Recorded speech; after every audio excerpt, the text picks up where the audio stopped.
Good morning. Good morning. How are you this morning? This is your host, the Right Reverend Dr. Desmond Maul, with you again one more time. It's a blessing. Thank God for His grace and mercy um, in bringing us through another week, another weekend. And here we are, giving Him thanks for His blessings. What about you? I hope you were able to give Him thanks uh, over the first day of the week yesterday, and I pray that you were blessed and that you were a blessing to others as well.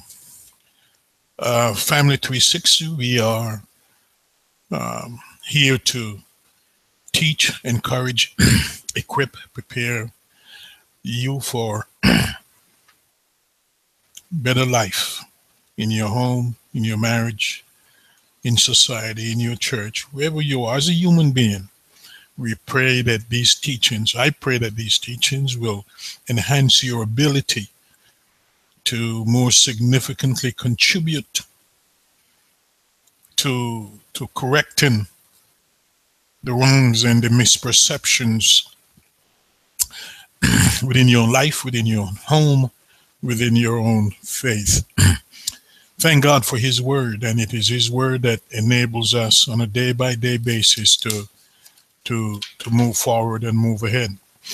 We are currently studying the life of David because in this man's life we see ourselves as worshippers of the Most High God, as men, husbands, fathers, um, humans.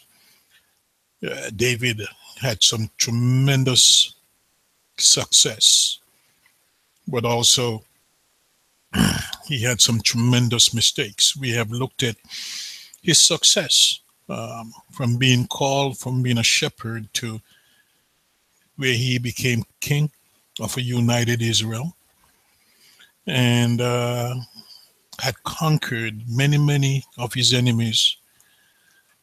And through it all, God was with him. Now we're beginning to look at David's mistakes, his humanity. We begin to look at the fact that David was a man like all of us. And the last time I was with you, we looked at the fact that David um, had made some tremendous mistakes, beginning with his adulterous relationship with Bathsheba and him killing Uriah, Bathsheba's husband. Once Bathsheba told him she was pregnant, we looked at all the maneuverings that David made in an attempt to get Uriah to go home to sleep with Bathsheba. Thereby, the child would be his. Back in Jamaica, we call it a jacket. David wanted Bathsheba to give Uriah a jacket. Um, that did not happen. So when those maneuvers did not work, David resorted to his fail-safe method by involving his commander-in-chief, Joab, to basically set up Uriah, and I'm sure some of the men who were around Uriah, to be killed in battle. So we here are looking at now at 2 Samuel chapter 11. Let me get my trusty glasses out. You know, some of us, many of us, when we get old, we don't want to admit that we need reading glasses. I don't need them to drive, just to read. And these are just over the counter things, nothing professional, but they're good. 2 Samuel chapter 11 verse 27 said, but the thing that David did or had done displeased God, and God sent Nathan to confront David. The prophet Nathan had a story to tell David. And David was so convinced that he had gotten away with it that when the story was initially told, Well, let me not race ahead of myself. But suffice to say that David thought someone else was the point of this story. Nathan rebuked David, you see, and David was chastised, but he was not killed, nor did he lose his job for his sin. Remember when Saul had sinned against God, the prophet Samuel fired him, and God basically had no further use of Saul. Though David was chastised in this story, um, to me he came out good. He was still alive because according to Israelite law, David should have been killed. This is the second time we see where David committed such sin and he was not killed. Why? He was king. When he committed adultery with Bathsheba, both of them should have been killed.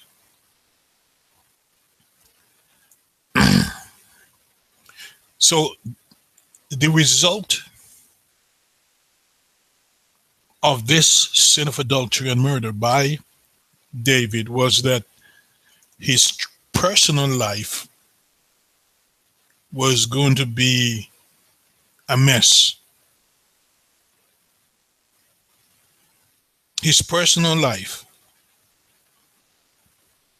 because of his indiscretion, because of his sin, not just of the adultery, that's one thing. But when he went further and had the woman's husband killed, David get away with murder. Basically, that's what he did. The person who paid the price, who was killed, was this child. Before this child was born, it was doomed to die. This child of David's lust, because there's nothing else to call it. Lust. There are those of us who lust after people. There are those of us who lust after things. In this instance, we see that David will pay dearly for his lusting. Not only will, and by the way, we will also begin to see the projection, the pattern of sex sins throughout David's generations. Sex sins. There are those of us who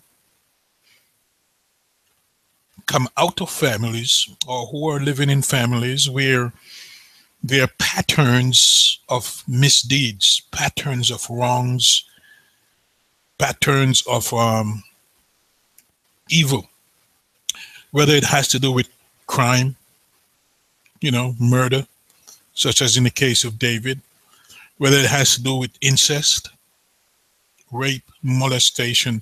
You look at some families and you see pattern. Maybe the great grandmother was sexually abused. The daughter was sexually abused. The daughter's children, daughters or sons, especially in this time, are being sexually abused. I'm never alarmed when I see these patterns because, again, the Bible tells us that the sins and the problems of the parents are visited upon the children to the third and the fourth generation. So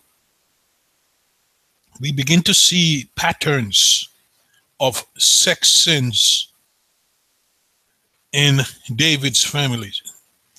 His son, grandchildren, it's just going to continue.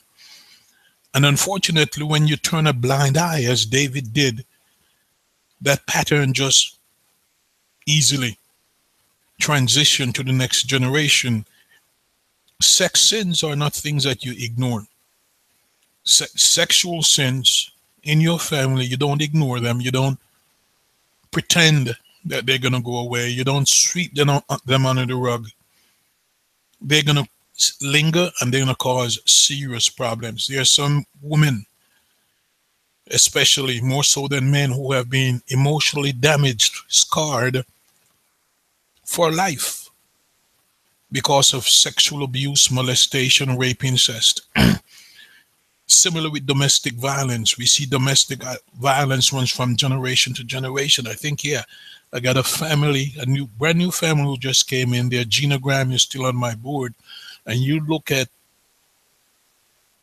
the grandmother, you see alcohol, addiction, drug addictions, early death. A child or a spouse dying early. You see rape, molestation, incest. What else? What else is over there? You see high blood pressure going from generation to, you see suicide. I'm looking at this one. I just did this one last week. You see suicide, self-harm behaviors. You see mental, emotional health issues such as depression running across generations. You see what is cancer running in this. This is one family now, a large, very large family, very large family. You see what else I see here? Drug addiction, um, suicide attempts with mom, with the daughter. So far, two generations suicide attempts. Drug addictions running across two generations. The children right now are pretty young, so we don't see these patterns developing, as yet. Um, Let me see what else I highlighted. As I mentioned, rape at very young ages. Um, we see the absence of father. Father takes the sex and he disappears. He is gone. We see poor or little communication, bad communication. We see poor stress management in such families. We see poor parenting. We see financial problems. We see all kind of issues. It's not just one thing, but when the enemy comes in and he gets a foothold in a family, um, the Bible tells us when he comes in, he brings with him 7 devils worse than he himself. And so we see generational patterns, generational sins being aggravated, exaggerated, much more than when it was with that mother or father. And we see these things. We see single parent homes with moms struggling to raise these kids by herself, and it just sets that family up. So we see some patterns here with David that's going to continue, and we're going to continue to run across some of these patterns with David. As I said, David is a great example for couples, for parents, for men to look at, to read and study. So the death of David's child seems cruel to me and unjust, given that God allowed it. God sanctioned the death of this child from this initial one night stand, one day stand, one moment stand between David and Bathsheba. The child dies. Um, the child pays the price. How many children are paying the price for the sins of the parent? The child pays the price. I'm writing that down in the margin of my book. I never saw that before. Got to give God thanks for that. The child pays the price. How many of our children have paid the price?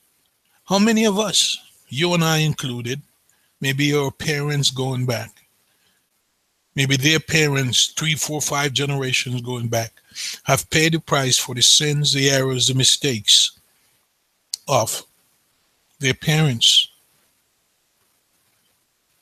To me, from my human point of view, this child should not have died, because this child did nothing wrong. And many times I'll tell clients and children to stop worrying about their parents, because they, number one, they cannot save their parents from the problems the parents are in. And many children take on the problems of their parents. Many children become parents to their parents in their attempts to try and alleviate the pain, bring some order to the family. Many of our children grow up with tremendous responsibilities. I call those kids parentified children. They are parentified from a very, very young age, where they are taking care of their parents. They're taking care of their siblings, feeding, clothing, washing, everything from maybe 5 years and older, especially if they are girls. And many times when those girls grow up, they are so darn tired and burnt out. They have no time for a relationship, or for many of them, they don't change. They find men that they continue to take care of. So this child pays the price for the sin of his parents. The sins of David, the sins of Bathsheba. This child pays the price. The judgment against David was expunged as a sign that David was God's special servant. Today, that's a legal terminology we have in our court systems. The expungement of certain criminal deeds. And if you have enough behavior, you can go as far up as you can, but it's a legal process that for meeting certain basic, requirements, your record would be expunged. So the judgment with the death of this child, the judgment against David was expunged. Why? Because David was God's special servant. Special treatment. This would not have happened to others. This would not have been given to other servants of God. But David had a special role, special place, special relationship with God.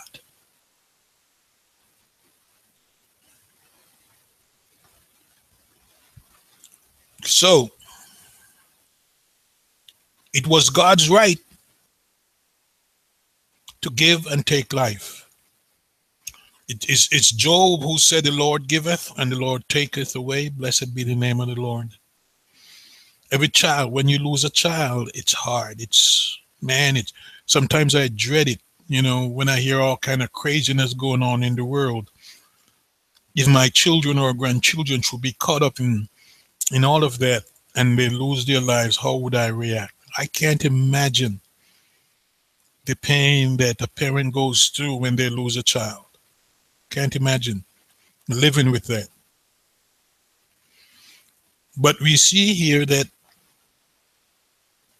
David is moving on because God had forgiven him. Who's going to hold God responsible for the death of this child? Who's going to hold God responsible for the senseless death of this child? No matter how hard David prayed, God would not change his mind about the sentence on this child of death. God would not change his mind. So the child died. I don't remember the sex of this child, if the Bible ever said whether it's a boy or a girl, but the child died. What was it that Bathsheba went through in the loss of her first child? Remember, she was childless when she was married to Uriah. She hooks up with David and she gets pregnant. Was Uriah infertile that she could not conceive? Today you have medical tests that can tell the sperm count of a male, the fertility of a woman. During those days, David and Bathsheba didn't have that. Bathsheba and Uriah didn't have that. So obviously for a while they had no children. Yet we see here the moment she hooked up with David, what was it?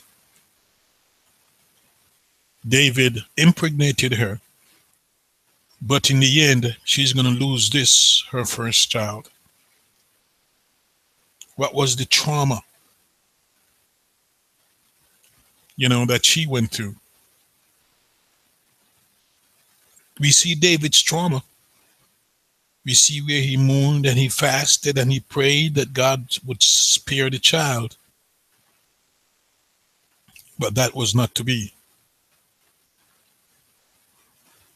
So moving ahead, as we look at David, we see where he begins to mishandle his domestic affairs.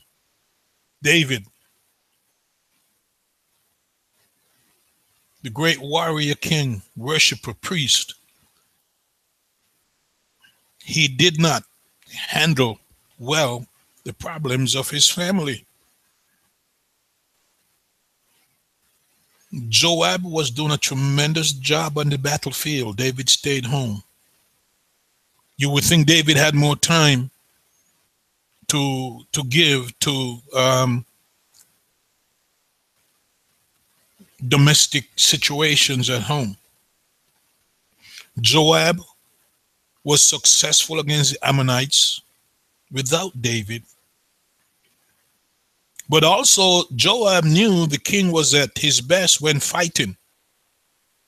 So Joab sent a message to David that David need to come out and fight because the battle was hot. And in 2 Samuel 12:27-28, Joab sent a very pointed message to David. You better come out, because if you don't, I'm going to get the credit for the victory. And guess what? David jumped on his mule, his donkey, and he rode out to the battle.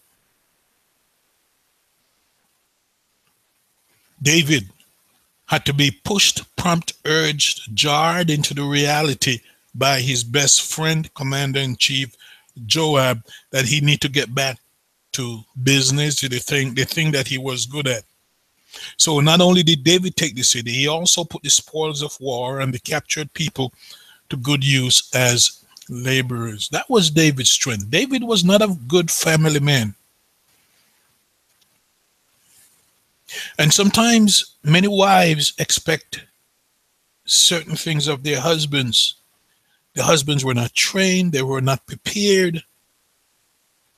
Fighting was David's strength. If you're married, if you're in a relationship, thank God for that individual. You choose to be with that person.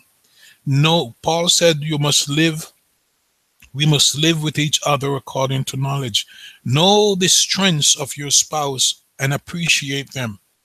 Don't push them to become something that they cannot become, do not want to become, because it will only lead to increased frictions in that relationship. Many wives want their husbands to do this and to do that, to be the planner of social events. Men are not into social events such as dating, and it's a hard thing to convince some wives. Get out the calendar, sit down with your spouse and say that your spouse know we're going on a date at such and such. I had a couple in here last week. Yeah, so you're going on such and such a date. Plan it, let him know. And some men, it's a tremendous sense of relief for many husbands when the wife is able to do that. A lot of us men are not trained to balance a checkbook. As a wife, as a woman, you may have that as a strength, yet you see it as a burden. Some men, some women turn strengths into weaknesses. They see their strengths as burdensome. It's only going to hurt that relationship, that marriage. David had to get back to his strength. If your spouse is an excellent provider, thank God. If you are an excellent provider, thank God. Both of you need to sit down and look, okay, where can we work together? How can we meet each other somewhere where we can say, okay, you can carry this responsibility and I will take that responsibility. You can carry, this problem and I will do it the next time. Couples have a hard time sit down and bargaining and negotiating. Many would rather end up fighting, yelling, screaming, threatening one another. Sit down and talk. Appreciate each other's strength. David was a lousy father. Thank God for the woman. But because the woman had to step up and do the discipline, some of these boys got out of control. Some of David's sons got out of control because David was not the hands-on father. We're going to look at that as we move on. We begin to look at intrigue, jealousies in the palace. We see David's daughter Tamar was raped by her half-brother Amnon. I'm a father. I raised 3 girls and 1 son. I never had to deal with that in my home because my kids knew the rules and the boundaries of being properly attired in the home, even though they were around family members and siblings. I never had to address that. My girls knew to cover up when they got out of the shower, or be dressed. I deal with some families and I shake my head.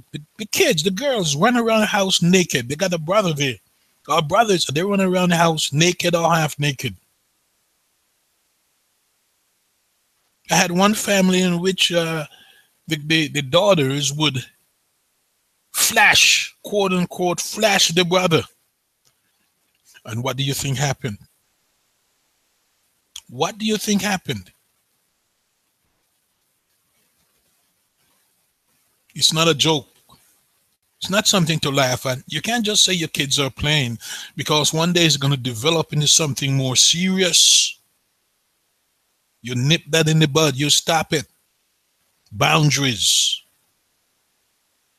You knock before you go into a room. You ask, get permission before you take something. You're properly clothed when you're in the house. Here is this boy, Amnon. Lust. That's what he had. Lust for his half-sister. And he set David up. And David did not see through his son's deception.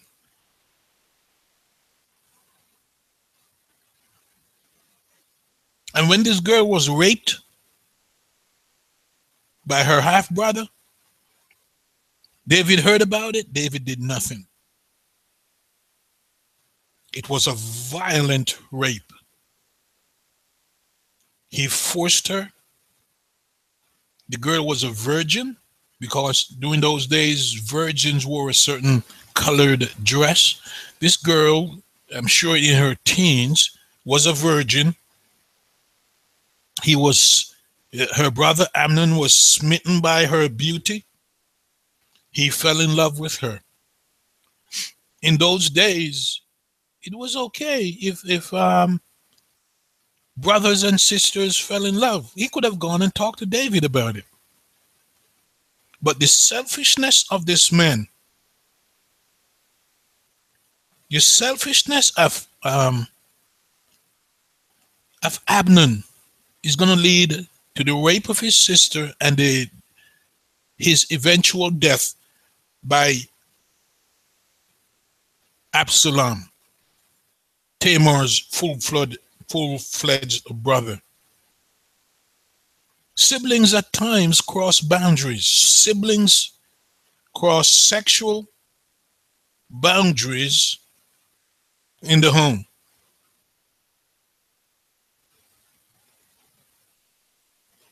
It's not something to laugh at as a parent.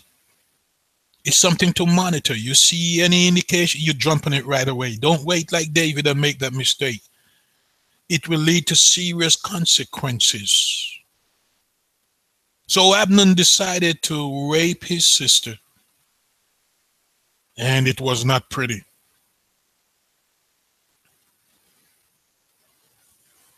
Be careful. Who are your children's friends? Be careful.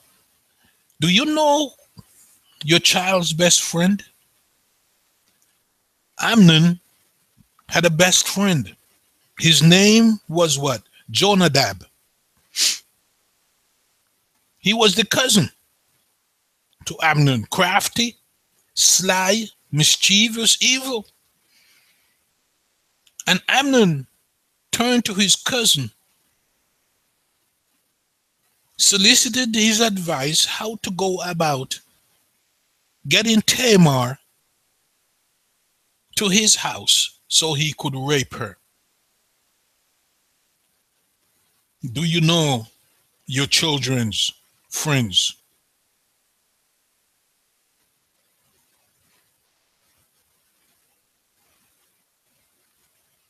Some of our kids have friends that bring them to the house and we don't listen to their conversation.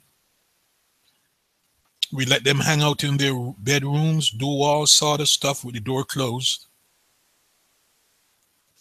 One of these days, my kids are scattered all over. One of these days, when I get the opportunity, I'm going to bring them on this radio station so they could talk about me as their father. Oh, especially my oldest daughter. She used to tell her friends, you don't want my parents to be your parents. You don't want parents from the Caribbean to be your parents. Not only that, on top of all of that, I was a cop and I was a preacher. My kids went nowhere without me knowing. I took them myself. I would take them to a party, introduce myself. Where's the adult who's supervising this party? I had to meet them, introduce myself, give them my card. Went back, picked my daughters up, and my son as well. I knew my kids, not all of them, but most of their friends. Some of them I came to like their parents. Today, parents are too hands off. Too hands off. Your kids can tell you, well, this is my room. Lock the room in your face and you walk away. Say what?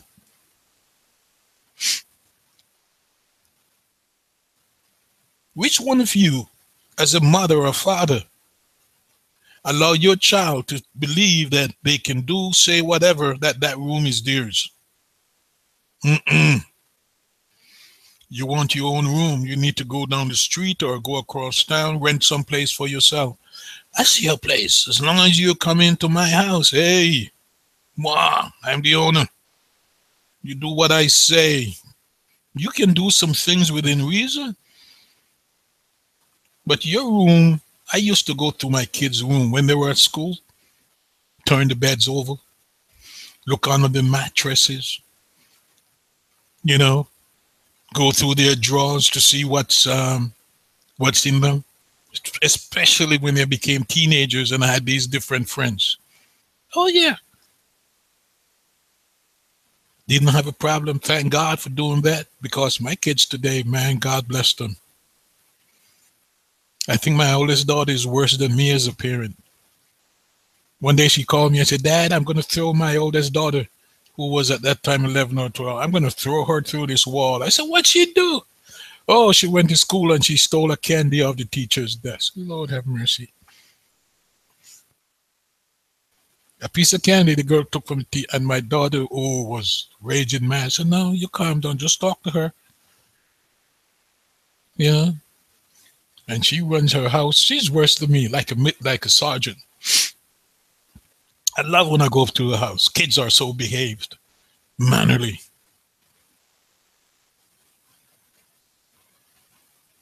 I don't have to worry about She and her kids, she and her husband. Are you involved in raising your children? Do you know who their friends are? Do you know whose house they go to spend time?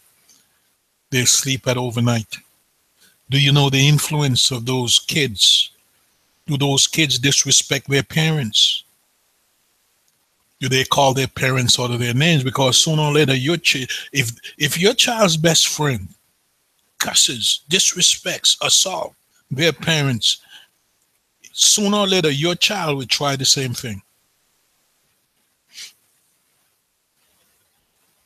What's his name? This comedian from Canada. Oh man, I used to watch him so much. And if I Google him now, he comes up. If I remember the name, but he was telling the story of one of his friends would cuss his mother out. He's an Indian guy. I forgot his name, and he told his story about he tried to do the same thing with his father. Call his father the F word, and the father said what? Oh yes, yes, yes, yes. Your children will try the very same things in your home with you that they see their friends are trying. When David came and checked on Amnon, Amnon asked David to send Tamar. David didn't see this, to nurse him.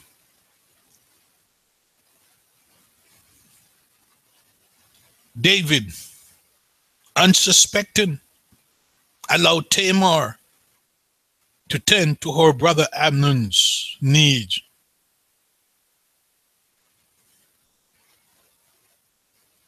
Tamar showed up. Amnon made his intentions known. She protested that he wanted to do something forbidden in Israel, something so vile in Israel. She let him know that they both would pay a high price. This girl defended herself. She did everything she could to stop her brother from raping her. She even told him to go and talk to David, their father, who would understand the power of lust, because David himself had been in similar situation. David may have allowed it for both of them to get married. But Amnon refused to listen to Tamar, and he overpowered her, raped her, destroyed her life. He overpowered, he raped her. 2 Samuel 13 verse 14. And it was not pretty.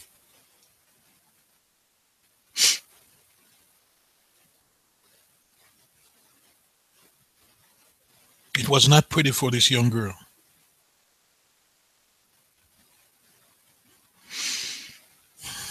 And the amazing thing is this. Look, if you read the scriptures, as suddenly as he had fallen in love with her, he began to hate her.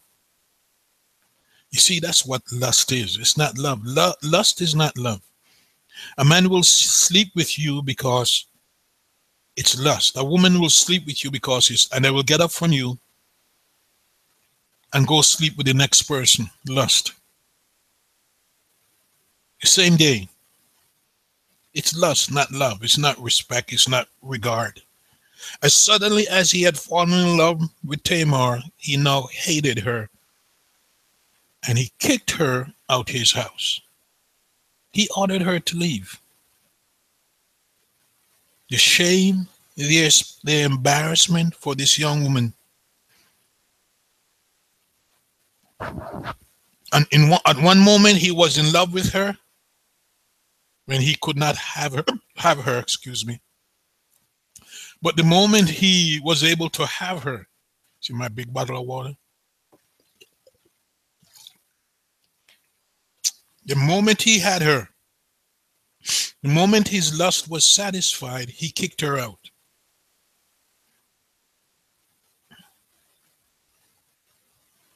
He was burning with love, with lust, not love, but lust for her.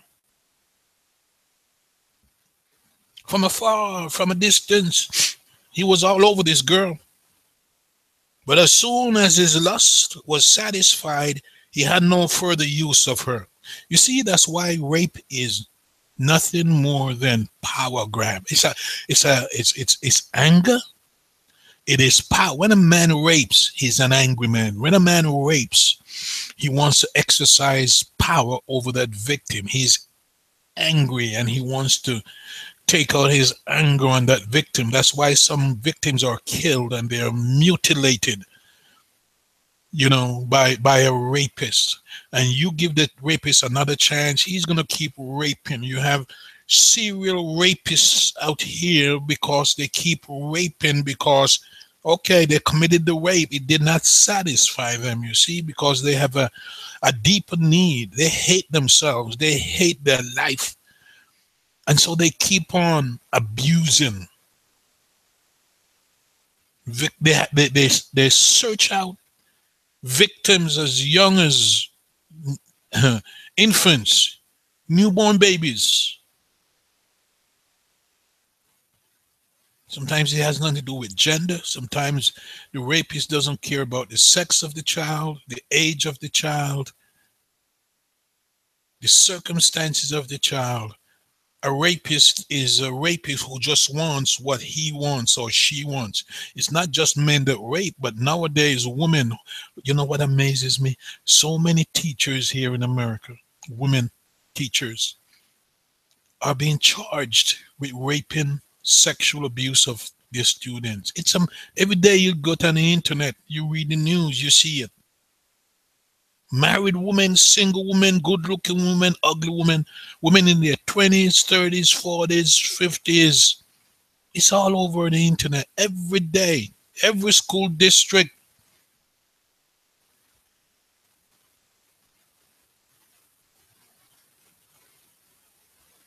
He had no use of her the moment he had her. He forced her. He loathed her. He hated her with great hatred, and he kicked her out. And he insisted that she leaves. But remember I talked about the sins in David's family, sex sins, generational patterns. Here it is. Doesn't this resemble David's actions towards Bathsheba? The sins of the parents. Didn't David send and fetch Bathsheba? Sent men to get her, security men to get her, brought her to his palace, took her to his bedroom, had sex with her. We don't know if it was forced. And when he was finished with her, he sent her back home. Do you see the patterns I'm talking about? Generational sins, generational patterns, generational curses. We don't know if David forced Bathsheba, but he certainly felt no need to help her. No need to help her, no desire to help her once his lust was satiated, once his lust was met, was satisfied. Like father, like son. Tamar protested the way her brother Amnon treated her. But he had forced her out. He had her removed. 2 Samuel 13:15-17. He had her, she didn't want to leave because she knew what that meant. Even after the act, he could have still gone to David and say, I want to marry her. He didn't do that. He had her forcibly removed from his house. But you know what? I'm proud of Tamar because she did not let the matter rest. There are many victims, many young girls who have been raped, molested by stepfathers, brothers, others in their home, friends of the family, and they have been threatened and told to keep quiet about. Tamar didn't do that. Man, I'm proud of her. Tamar did not let it rest. She did not let it die quietly. Her half brother had raped her, had violated her. Twice he had violated her by raping her, first of all, and secondly, by refusing to marry her, which was at that time a practice that was forbidden in Israel. She is grieving the loss of her virginity because it meant she could no longer wear that special robe virgins wore during that time in Israel. 2 Samuel 13 verse 19 says, but Tamar put ashes on her head. Ooh, go girl. And tore the long robe that she was wearing. Signs of distress. She put her hand on her head and went away, crying aloud as she went. She's calling attention to her plight, to her condition, to her situation. She's calling attention to the wrong that was done to her. She was not one of those pushover women who was going to let her half brother get away with such a violation. She was not going quietly. Amnon, unlike David, was unable to cover up this crime, and Tamar refused to play the game of keep it quiet. She was a smart girl, a very intelligent girl. She was verbal, and she made a noise. Her argument to draw attention to her violation was loud and clear. She was in mourning. Unlike some of our girls today who just freely give their virginities away. This girl realized how precious it was. She spoke her mind. And when Amnon tried to silence and dismiss her, she found a way to hold him accountable for his violation of her. She found a way. Some women today take matters into their own hands. In some cultures, the woman is killed after being raped. She's burnt. Some parents today go and kill their own daughters. It's ugly. Women in some cultures today, they're like cattle. They have no voice. Her brother Absalom is coming to the rescue. Up until this point, David has done nothing. Absalom tried to console her. Didn't work. She was now damaged goods. And she was destined to live forever in her brother Absalom's house. Which man in Israel was going to want her when she was used and kicked to the side?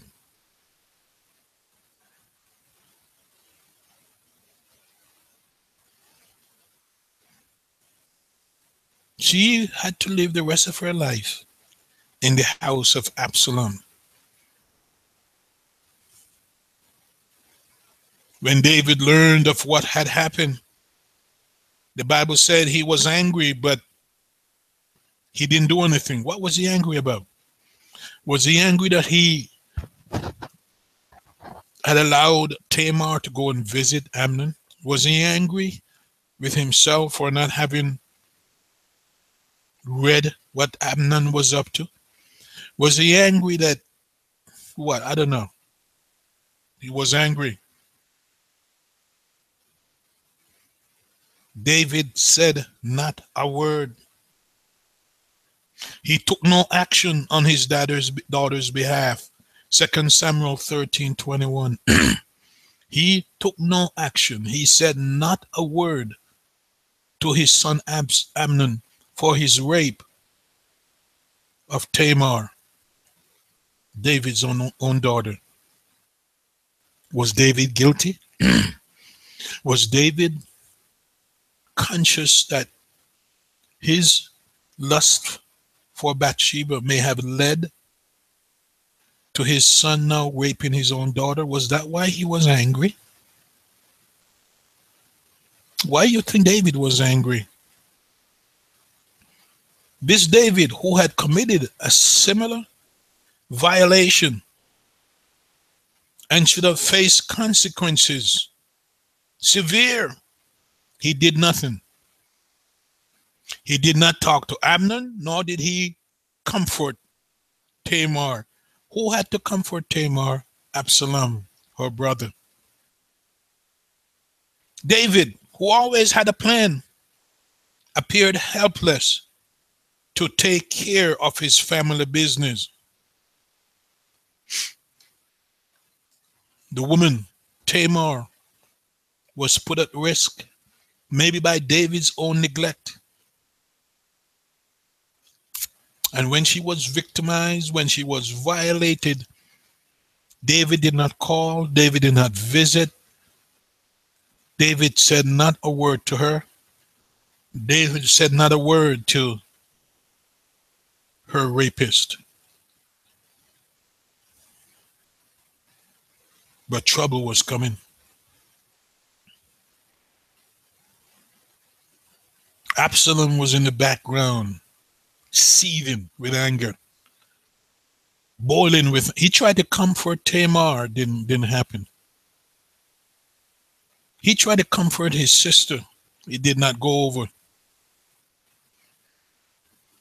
And that anger and hatred simmered and festered for 2 years before Absalom took action on behalf. For 2 years, it simmered and festered. Some of us can carry grudges for long periods of time. Vindictiveness? Oh yeah, it's coming.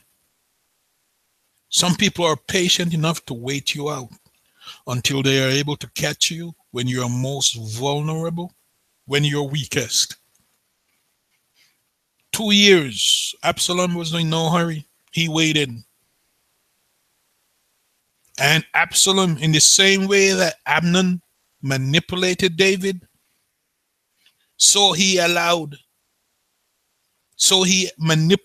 Absalom manipulated David to allow Absalom and all his brothers to join him. Absalom, with his sheep shearers for a feast in Baal Hazor. That's the way you pronounce that word. Baal Hazor. David asked why, but he didn't press. You think David learned from the mistake with Amnon? David asked why, but he did not press it. You see, because David, this business between Amnon and Tamar and Absalom was in the past. He thought this was over with. Remember that David thought that his nasty business with Bathsheba was over when he was sent home. When she was sent home that afternoon.